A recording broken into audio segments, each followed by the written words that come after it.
ผู้ Speaker เอ็งวังเงี้ย FRBM Act ที่อารมณ์ที่จังหันสวยกันด้วยสุรการดิ่งไล่เต้น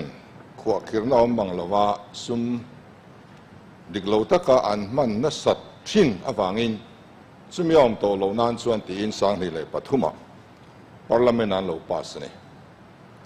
จู่สเตทจงส่งเฮียนมังเวเซอันที่ยามิโซรัมเอราส่วนขวาขีดกันดูละว่าจะเล่นตะกวอดจนนานะบัจเจตมันเตกันจากะจู่วังส่วนกันในเวดูละวันนี้สังนี่เลยปังกุมขานMNFสุรการไลน์อินในเวงอุตินาบิลเหตุเฮียนกันปุลุตามินโนลสักอันนี้อามาเราจะสังนี่เลยปรุกนาส่วนตีลุยในอินคติไล MNF สุรการค่ะเฮดานฮิเซนทรัลินพาสตูรินอันนอรันีอาชันจูสังก็จะกัวสมกัวปะกัวชวะขานคติไลสุรการสุมันดานะขานเลยบ้านัสลุตุกาอุจวกลุตุกานิริยทลีสังก็จะกัวสมกัวปะกัวขาน confidential MOU assign ปุยนี่อากอปีปอกกันในเวกันนี่สุดที่ยังขบะที่ง่ายขบิน financial management ขานMNF สุรการค่ะ a fail ทีนะที่ส่วนสังนี่ปังอาสังนี่ปรุกกุมาเพกจวน fiscal deficit กะ 12.32% อันนี้มิโซรามาเหตุขบะ fiscal deficit สานฮีกระเทียดจินาส่วนอัลอมลวา record a break กันนี่ส่วนวันนี้เฮ้ฮิซงอดีตลเว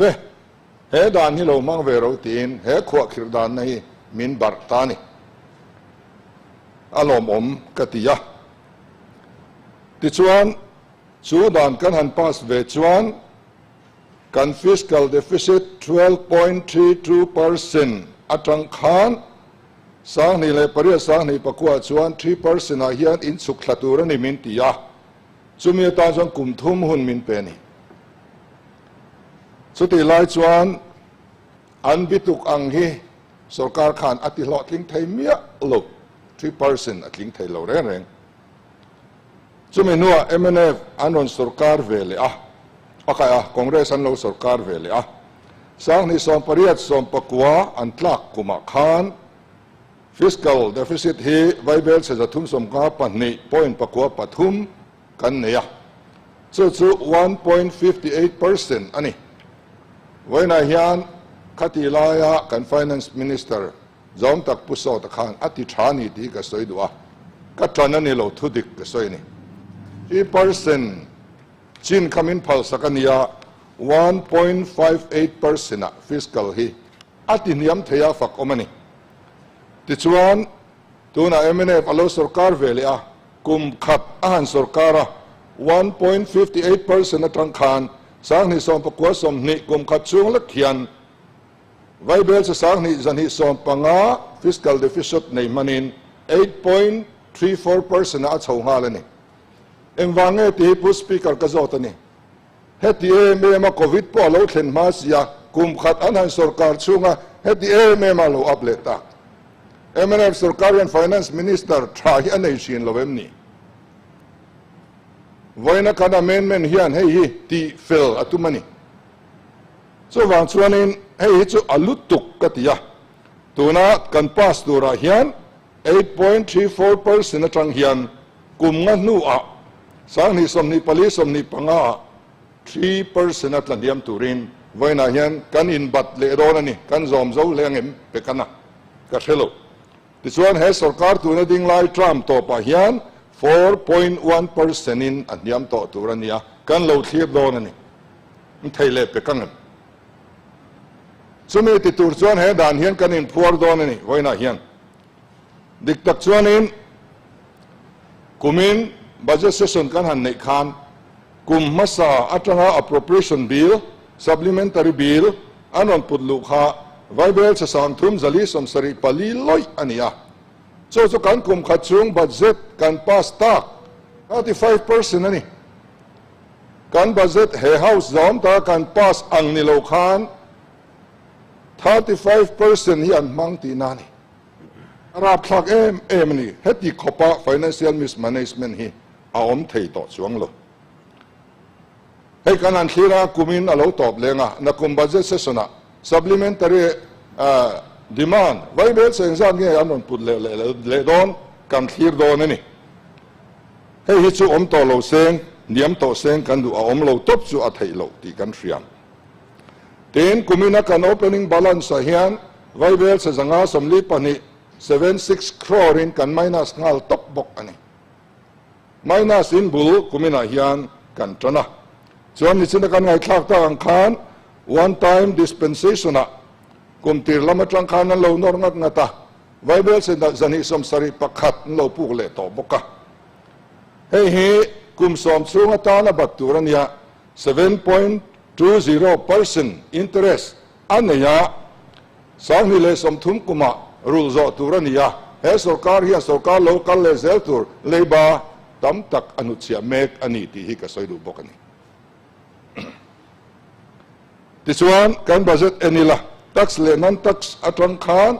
kumina kan han lak ve kha 23.50% in apungani kumin tluka zoram mi puiten chia an choi ne mi alaw mi alofani mi pui te zen chungin he sarkar hi akal mek ani ti kan ria a tin kan CSDPN leila tuna sarkar adin ma chi ama sarkar in tram an man to pa khan sang hi som priya som pa kwa financial year khan 25.38% hi GSDP thandan agrot ani tichuan emene voi khat kum khat an sarkar ve a sang hi som pa kwa som ni pa kwa chuan som nia chuan 19.44 atlan hiam ngal top mai ni kum khat an sarkarin kan GSDP atlan hiam ngal duai ei sarkar thani ngai ngem kan ram sum lo lu thin en ko zel tur tan hian an kuta hian rei tak kan da ngamangam ti hi voina hian ka ngai tu ani tichuan kumina enge kan target kumina GSDP nei kan tumi a growth a hi 17.61% lek ania kan tum kan target trim pot lan yam duai tuin heng te hian enila voina kan bill pass tu poimo je hi achiang a Congress sarkarin PSU public sector undertakings ayan ko zolova zuwa zor tir chungpen ayan ko zolova an thiata he sarkar hian thren khat atung ning nung le box ya engtian en ko ngen tum ka hrelo central lama po an en ko theilowa sal an tum me kani an PSU tha hi tichuan he dan voina kan khel me ka hian thil poimo tak mayom chu Public Expenditure Review Committee a omani he dana hian Finance Minister hovin he Public Expenditure Review Committee hi an thuthin turani a voin zangen thut to ti ka zot dua so chuan covid in minon nan me ka hian kan budget hi eng angin nge an khir eng angin nge an review member te tu nge an ni voin zang nge an thut to special session in yang u reappropriation ti anga ye hun har sa kan tongan hi ti kan rota atul lo zia min thila kan target te hi set that le ngai ni kan priority hi set that le ngai ni kan SEDP ngei po hi kumin kan budgeta aman na tur kan khira covid atin zon lo top te hi kan mu chiang ani reset angai ni ma se chu chun du box si lova ti chuan voina kan din mun atang hian industry te kan war ngai mi eng za te mo sang te an lo hong an nei lo anom tu na hian industry nei tu mi som li velin